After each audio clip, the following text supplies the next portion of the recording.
Hello. Today we are going to learn how to create a ride for an office commute using Wagon Carpool.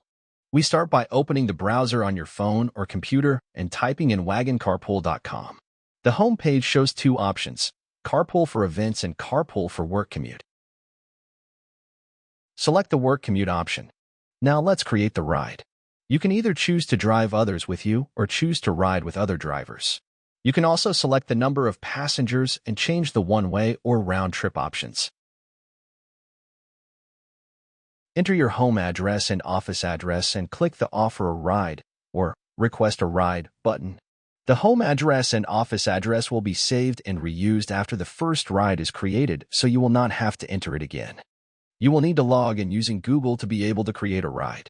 Please select the Login with Google button and complete the Google login.